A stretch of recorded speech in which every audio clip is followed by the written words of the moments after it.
At the peak of our family's New Year's Eve gala, right as the champagne was flowing and the countdown clock hit 30 minutes to midnight, my dad's voice boomed over the music and chatter, cutting the entire room dead silent.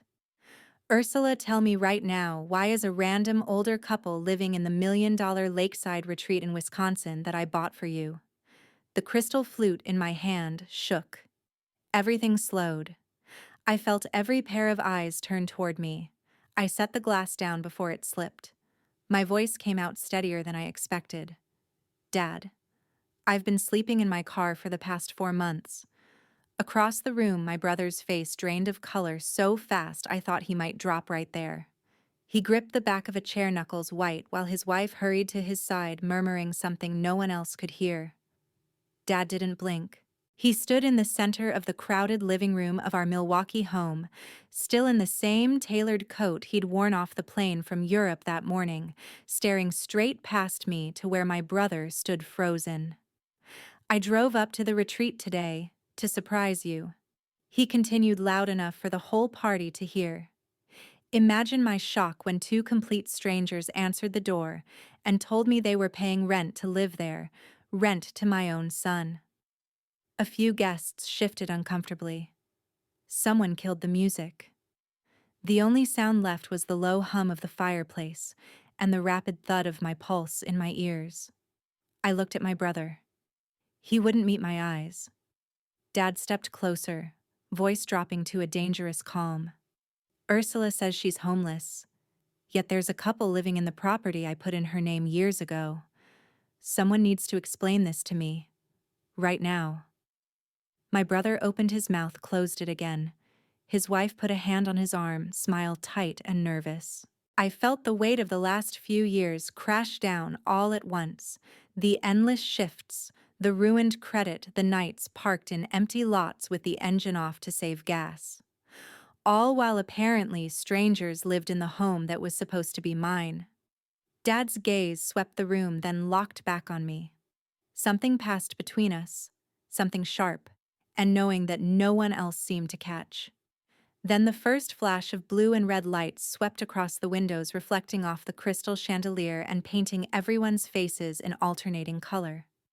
Heavy knocks echoed from the front door. If that twist already has your jaw on the floor and you need to know how this family explosion ends, hit that subscribe button and turn on notifications, because you won't believe what happens when those doors open next.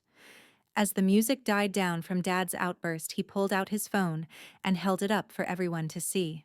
I wasn't going to bring this up in front of the whole party, he said, voice tight, but since no one's offering an explanation, here it is. The screen showed a photo taken just hours earlier, the familiar wooden dock of the lakeside retreat in Wisconsin, the modern glass and timber house behind it, and standing on the front steps, an older couple I didn't recognize, smiling like they owned the place. Dad swiped to the next image, a close-up of a document on his phone, the county property records app still open. This morning, after my flight landed, I drove straight up there. Thought I'd check on the place I bought for Ursula 4 years ago. Put it in her name the day she graduated. Figured she might be using it as a getaway by now. He paused, eyes scanning the room. Instead, this couple answered the door, introduced themselves as my son's in-laws, said they'd been living there for over 3 years, paying rent every month to Ian and his wife. That's when I heard my mom, Victoria, clear her throat behind me. Harold, you've been traveling for years. Jet lag is real. Maybe you went to the wrong property. There are plenty of similar retreats up north. Dad turned slowly toward her. Victoria, I know exactly which property I bought. I have the deed. I have the parcel number. And I have the photo they happily posed for when I asked. He swiped again. Now the screen showed the same couple standing proudly in front of the house, arms around my brother Ian and his wife Paris. The timestamp on the photo was from last summer. Ian finally spoke, voice cracking. Dad, there's obviously been a mix-up. They probably just got the addresses confused. You just got back. Maybe you're tired. Paris jumped in quickly, hand still on Ian's arm. Exactly. And we've all had champagne. This isn't the time or place. We can sort it out tomorrow when everyone's thinking clearly. Dad didn't raise his voice. He didn't need to. The room was already silent enough to hear the ice melting in abandoned glasses. I'm not confused, he said. And I'm not tired. I'm looking at county records that show the retreat was transferred out of Ursula's name 3 years ago. To you, Ian. For $1. Ian's mouth opened, then closed. Paris's grip tightened on his sleeve. Mom stepped forward, smile forced. Herald transfers like that happen in families all the time. For tax reasons, estate planning, there are perfectly legal ways to handle property. You've been overseas. You weren't here to manage it. Dad stared at her. So you're telling me you moved Ursula's property into Ian's name without ever telling her? Without telling me? No one answered. I felt my chest tighten. 4 years of scraping by, picking up extra shifts, watching every job offer fall through. At the last second, my credit destroyed to the point I couldn't even lease an apartment. And all that time, my own brother had been collecting rent on $1 million retreat that was supposed to be mine. Dad lowered the phone but kept his eyes on Ian. I asked the couple how much they pay each month. They said $5,000. On the dot. Straight to an account in your name, Ian. That's $180,000 over 3 years, while your sister was struggling to eat. Ian swallowed hard. It wasn't like that. The place needed maintenance, upkeep. We were just stealing, Dad finished for him. Paris let out a nervous laugh. That's a strong word. No one stole anything. It was a family arrangement. Ursula was going through a rough patch. She wasn't ready for that kind of responsibility. I couldn't stay quiet anymore. Rough patch. My voice came out sharper than I intended. I worked 3 jobs at once. I still couldn't make rent. And you're telling me I wasn't ready for a house that was already paid for? Paris glanced at me, then away. Ian stared at the floor. Mom tried again, softer this time. Sweetheart, we can talk about this privately. Not in front of all these guests. It's New Year's Eve. Dad shook his head. No, we're talking about it now. Because I want to hear from all 3 of you how my daughter ended up homeless while her brother profited off her property.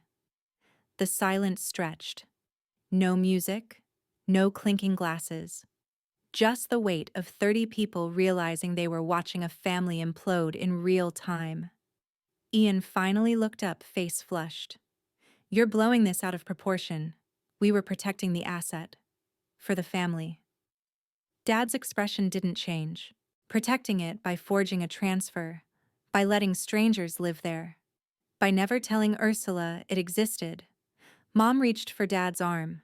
He pulled away. Ian took a step back, bumping into a side table. A vase wobbled but didn't fall. Paris whispered something to him. He shook his head. And still no one offered a real answer. My voice cut through the awkward silence sharper than I meant it to be. I've been working 60, sometimes 70 hours a week for the last 3 years.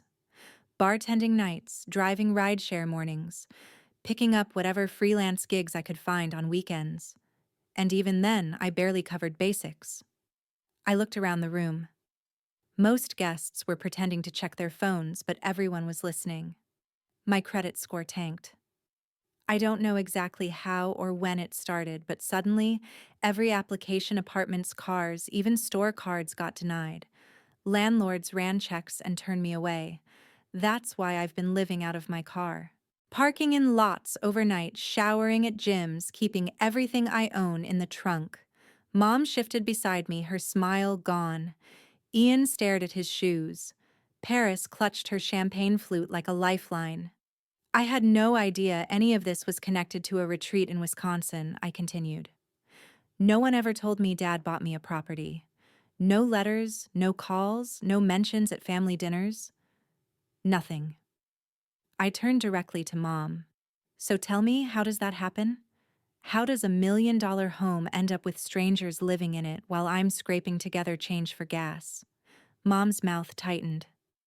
Ursula, this is complicated. There are legal details, timing issues, decisions made while your father was overseas. We can sit down tomorrow, just us, and go over everything calmly.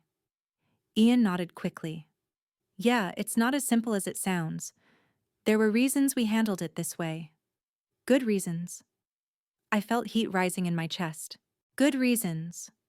While I was eating instant noodles in a parking lot, you had reasons, Paris spoke up, voice soft. We never wanted you to struggle. Things just got out of hand. Dad's eyes narrowed. Out of hand. That's what you're calling it. He stepped forward, placing himself between me and the three of them. No, he said firmly. We're not waiting until tomorrow. We're not brushing this under the rug for the sake of the party. I've been gone too long, and clearly things went seriously wrong in my absence. We're clearing this up tonight. Mom tried again. Harold, people are here. Friends, colleagues. This isn't the place. Dad didn't back down. These people are witnesses to whatever comes next. Because I want answers, and I want them now. I looked at Ian. Start talking. Why was the retreat transferred out of my name? Why was I never told it existed? Ian rubbed the back of his neck. It wasn't meant to be permanent. We thought you weren't ready. You were just out of college taking random jobs. We figured managing a big property would overwhelm you. Overwhelm me, I repeated. More than sleeping in my car. Paris glanced at Mom for help. Mom sighed. We were trying to protect the investment until you stabilized. That's all. Dad's voice dropped lower. Protect it for whom? Because from where I'm standing, it looks like you protected it straight into Ian's hands. Ian opened his mouth, closed it, then tried again. Dad, you don't understand the full context. There were maintenance costs, taxes. Stop, Dad said. Just stop. I didn't fly across an ocean to hear excuses in front of a room full of people. I want the truth. All of it. The air felt thicker. No one moved. A few guests quietly slipped toward the exit, but most stayed rooted, watching. I folded my arms. I deserve to know exactly what happened, step by step.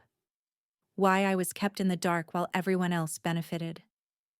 Mom reached toward me. Sweetheart, you're upset. We all are. Let's take this somewhere private. Dad shook his head. No. Private is how this went on for years. We're doing it right here, right now. Ian finally met my eyes. You're making this bigger than it is. Am I? I asked. Because from my side, it feels exactly as big as losing everything while my own family looked the other way. Silence fell again, heavier this time. Dad looked at each of them. Mom, Ian, Paris, waiting. No one spoke. Dad's eyes met mine across the room, and I nodded slightly. That small gesture was all it took. He straightened, turned back to Mom, Ian, and Paris, and spoke with a calm that somehow felt more dangerous than shouting. Actually, there's something you should know. Ursula and I have been in touch for the last 3 weeks. Mom blinked. What? Dad continued. Not through you. Not through family group chats or holiday cards. Through an old mutual friend who still had her number. The moment I told her I was coming home for New Year's, she filled me in on everything, how hard she's been working, how her credit suddenly collapsed, how she's been getting by on her own with no help. Ian shifted his weight. Dad, if she told you some story, it wasn't a story, I said. It was my life. Dad kept going. I didn't confront any of you right away. I wanted to see how this would play out. So I suggested we throw the biggest New Year's gala we've ever had. Invited every relative, every business associate, every friend who's ever set foot in this house. Because I knew you'd all be here tonight. Together. Relaxed. Thinking the secret was still safe. Paris's face went pale. You planned this? Dad nodded. Every detail. The caterer, the band, the open bar designed to keep everyone comfortable and off guard. We wanted you to feel secure enough to say things you might not say if you knew we were already on the same page. Mom took a step back. Harold, you're making it sound like some kind of trap. That's exactly what it is, Dad replied. Because for years you built one for Ursula, Kept her in the dark, let her struggle while you used what was hers. We decided it was time you walked into one of your own. I felt a rush I hadn't expected, not fear, not even anger anymore. Just clarity. A couple of weeks ago, I said Dad called me after talking to that friend. He asked straight out if I knew about the retreat. When I told him no, he didn't sound surprised. He sounded furious, but he stayed calm and said we should wait. Let everyone gather in one place. Give you all a chance to explain yourselves without time to coordinate stories. Ian tried to laugh it off. Come on. This is insane. You two cooked up some dramatic ambush. Dad's voice stayed even. We didn't cook up anything. You did. We just chose the stage. Paris looked at Ian, then at Mom. I didn't know it would come out like this. I thought we had everything handled. Mom's hands trembled. We were waiting for the right moment to bring Ursula in. That's all. Dad shook his head. There was never a right moment, was there? Just delay after delay while the benefits kept flowing your way. I stepped closer to Dad. We knew if we confronted you separately, you'd deflect, deny, point fingers at each other. But here, in front of everyone with no warning, you'd have to face it all at once. A few guests murmured. Someone near the back whispered to their partner. The room felt smaller, the air heavier. Ian rubbed his face. You're turning this into a spectacle. Over a misunderstanding. It's not a misunderstanding, Dad said. It's years of deliberate choices. And tonight, those choices are catching up. Mom looked at me, eyes pleading. Ursula, we can still fix this as a family. I met her gaze. We're about to find out if there's anything left to fix. Dad glanced toward the hallway. We didn't come unprepared. Everything we need to lay this out clearly is ready. Paris whispered to Ian, what do we do? He didn't answer. The weight of what we'd set in motion settled over everyone. No more stalling. No more half-truths. They had walked right into it just as we'd hoped. Without a word, Dad motioned toward the door. It opened almost immediately, and Mr. Harrison, Dad's longtime attorney, walked in carrying a thick leather briefcase. He nodded politely to the room, set the case on the coffee table, and clicked it open. Evening, everyone, he said in a measured tone. Mr. Fletcher asked me to bring some documents that may help clarify the situation. Mom's face tightened. Ian took a half step back. Paris clutched Ian's sleeve. Mr. Harrison pulled out the first folder and laid several pages side by side. Let's start with the property transfer. The lakeside retreat in Wisconsin was purchased 4 years ago by Harold Fletcher and titled solely in Ursula Fletcher's name. Here is the original deed. He slid a certified copy forward. 3 years ago, a quitclaim deed was filed, transferring ownership to Ian Quinn for a stated consideration of $1. The signature purporting to be Ursula's is on this document. He placed the transfer deed next to the original.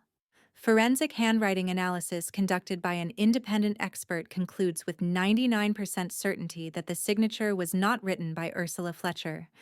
It matches samples of Ian Quinn's handwriting instead. Ian shook his head fast. That can't be right. Ursula must have signed it. We did everything properly. Mr. Harrison didn't respond directly.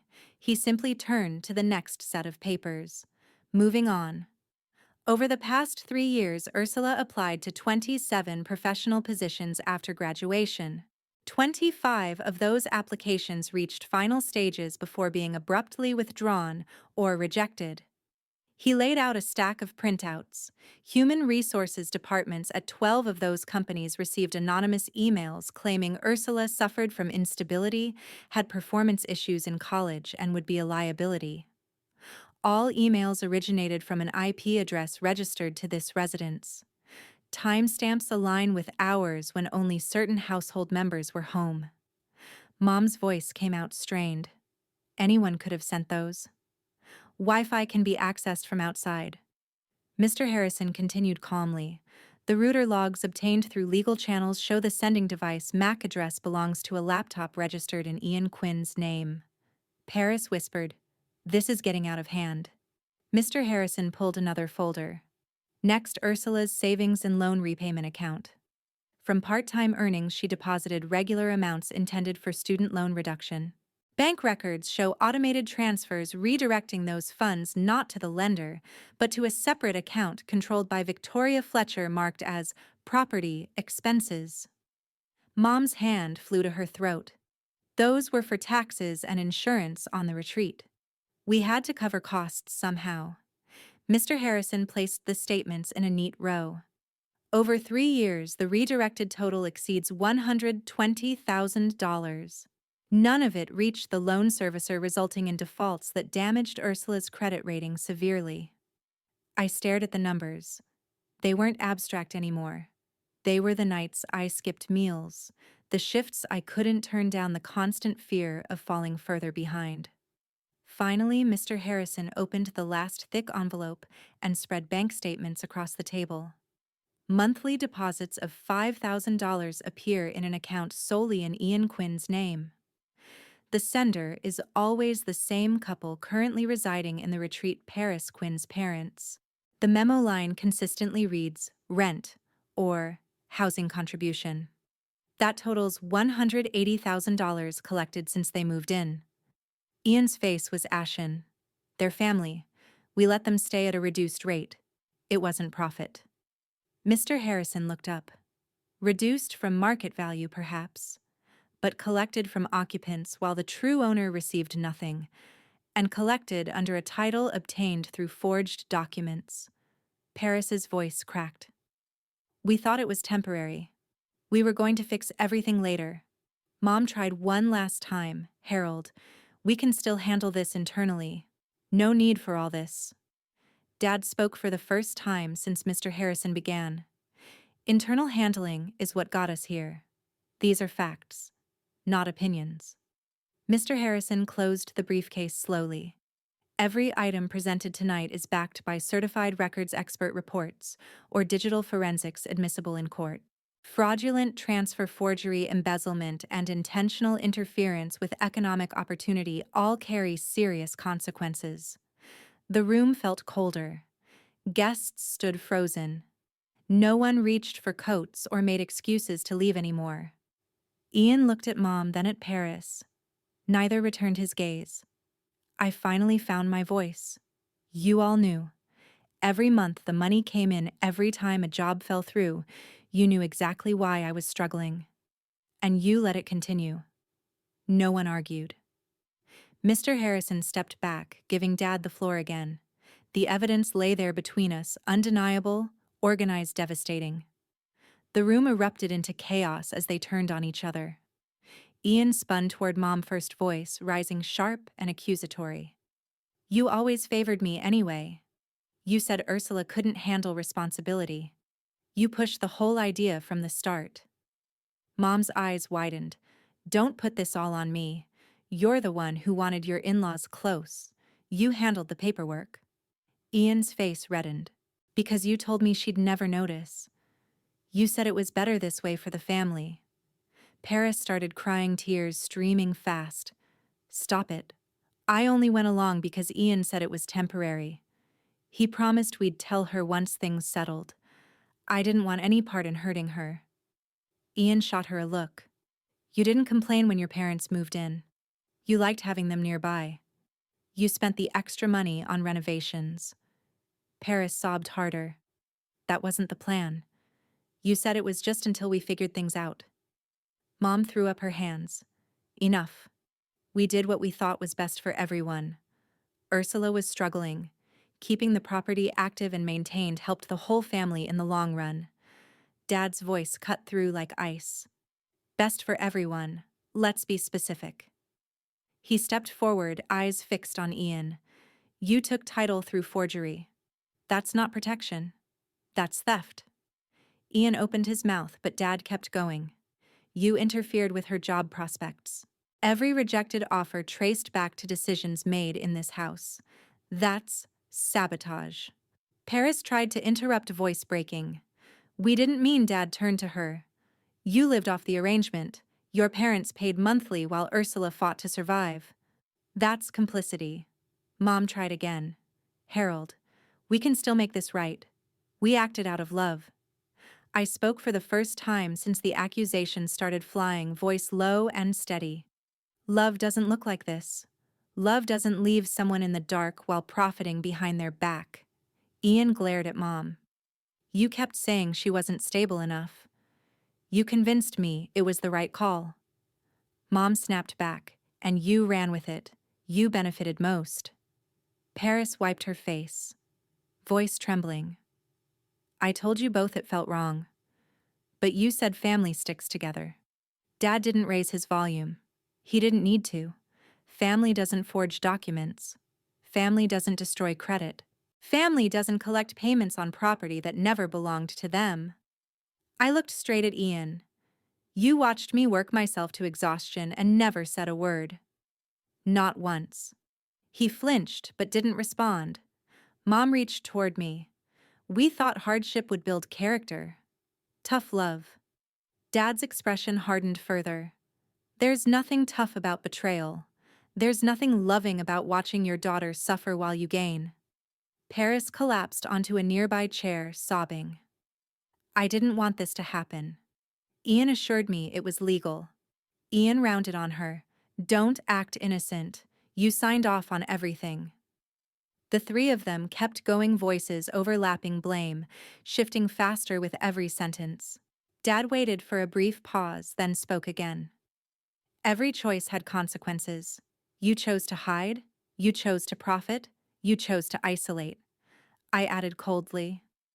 And now those choices have names. Forgery, fraud, intentional damage. Mom's face crumpled. You're making us sound like criminals. Dad met her eyes. Because criminal acts have been committed. Plain and simple. Ian paced a small circle. We can pay it back. Work something out. Paris nodded through tears. Yes. We'll fix it. Somehow. Dad shook his head. Too late for promises. The damage is documented. The pattern is clear. I looked at each of them in turn. You tore this family apart long before tonight. We're just finally naming it. The accusations slowed, but the tension didn't ease. They had run out of defenses, but the ugliness lingered in the air, raw, exposed, irreversible. Dad's voice rose above the shouting, calm and final. Enough. I've heard all I need to hear. The room quieted almost instantly. Mom, Ian, and Paris froze mid-sentence. Dad pulled an envelope from his coat pocket and held it up. This is the revised will signed and notarized yesterday. It revokes every inheritance right for Victoria Fletcher, Ian Quinn, and Paris Quinn, including any future claims from spouses or descendants. Mom gasped. Harold, you can't be serious. I am, Dad said. The entire estate now goes solely to Ursula Fletcher. Every asset, every account, every property I still control. Ian lunged forward. You're cutting us out completely. Over this, Dad didn't flinch. Over years of deliberate deception. Yes. Paris's tears started again. We're family. You can't just erase us. Dad looked at her. Family doesn't commit fraud against its own members. I stepped beside him, voice steady. There's more. We're not stopping at disinheritance. Dad nodded to Mr. Harrison, who produced another document. This is a formal demand for restitution, Dad continued. $3 million total. Market value of the retreat, plus all payments collected, plus compensation for emotional distress and lost opportunities. Ian laughed bitterly. $3 million. We don't have that kind of money lying around. Then you'll sell what you do have, I said. Houses, cars, investments, whatever it takes. Payment due immediately, or legal action escalates. Mom's face went white. You'd bankrupt us. Dad met her eyes. You bankrupted Ursula's future first? This is balance. Paris grabbed Ian's arm, voice rising in panic. If we lose everything, what happens to us? To our marriage? Ian shook her off. Not now, Paris. She stepped back, eyes wide. Not now. This changes everything. Your parents will blame me. We can't afford the life we have. You think I'll stay through that? Ian turned to her. You knew what we were doing. Paris's voice cracked. I knew it was risky. I didn't know it would end like this. Mom pleaded with Dad. Harold, think about the grandchildren we might have. You're punishing future generations. Dad's expression stayed stone. The only punishment here is consequence. Heavy knocks sounded at the front door, firm official. 2 officers in uniform entered, badges visible. We're looking for Ian Quinn and Victoria Fletcher, one said. You're under arrest for suspected fraud and embezzlement. Ian staggered. Here now. The officer nodded. Warrants were issued this evening based on evidence provided. Mom's hands shook as cuffs clicked around her wrists. Harold, call them off. Please. Dad didn't move. I won't. Ian struggled briefly as they cuffed him. This is insane. We're at a party. The second officer guided him forward. You have the right to remain silent. Paris backed away, face drained of color. Ian, what about us? If you go away, if we lose the house? Everything. I can't do this alone. Ian looked at her over his shoulder, voice breaking. Then don't. She covered her mouth, sobs turning hysterical. You're saying divorce just like that? Guests parted as the officers led Mom and Ian out. No one spoke. The front door closed behind them with a heavy thud. Paris sank to the floor, whispering, It's over. Everything's over. Dad turned to me, voice low. It's done. I nodded, feeling the weight lift and settle at the same time. The gala lights still twinkled overhead, but the celebration had ended hours ago. 1 year later, as I stood on the dock of my Wisconsin retreat, watching the sun set over the calm water, everything felt different, earned, peaceful mine. The property transfer was finalized within weeks of that night. Paris's parents vacated quietly after settling their own legal questions. The retreat became my full-time home, the quiet escape Dad always intended it to be. I turned the extra space into a base for my online financial coaching business. After sharing my story anonymously on forums, clients started reaching out, people who'd faced similar betrayals, credit sabotage, or family fraud. Word spread. Bookings filled months in advance. Revenue grew steadily until it dwarfed anything I'd made juggling multiple jobs. I no longer worried about the next bill or where I'd park safely overnight. Independence wasn't just a word anymore. It was my daily reality. Ian and Paris divorced 6 months ago. Court records showed irreconcilable differences, but the financial strain told the real story, with restitution orders eating into every asset. They sold their home and split what little remained. Ian filed for bankruptcy soon after. Mom and Ian both accepted plea deals to avoid trial. They received probation, mandatory community service hours, and years of supervised repayment schedules. Mom lost her part-time administrative job when the background check flagged the conviction. Ian struggled to find steady work with fraud on his record. Last I heard, they'd moved to a small rental far from Milwaukee. Dad stayed in touch regularly, at first checking in, offering quiet support. Over time, even those calls tapered off, not from anger but from mutual understanding that I needed space to build without reminders of the past. I blocked every old number, changed emails, and made it clear through attorneys: no contact, no updates, no second chances. The cut was complete, deliberate, permanent. Some relatives reached out early on, wanting details, wanting to mediate. I declined every invitation to talk it through. Blood doesn't obligate forgiveness when trust has been shattered beyond repair. Looking back, the betrayal taught me something sharper than pain. Family isn't defined by shared DNA or holiday photos. It's defined by actions, by who shows up, who protects, who chooses honesty over convenience. Justice arrived not as revenge but as consequence, and self-reliance became my foundation. No one can take away what you build yourself. The retreat stands as proof. Quiet mornings on the dock. Thriving business from the home office overlooking the lake, decisions made solely by me. These are the life I claimed after everything fell apart. I'm not bitter anymore. I'm free. True family, I've learned, is the one you choose, and the one you become for yourself. Everything else is just noise.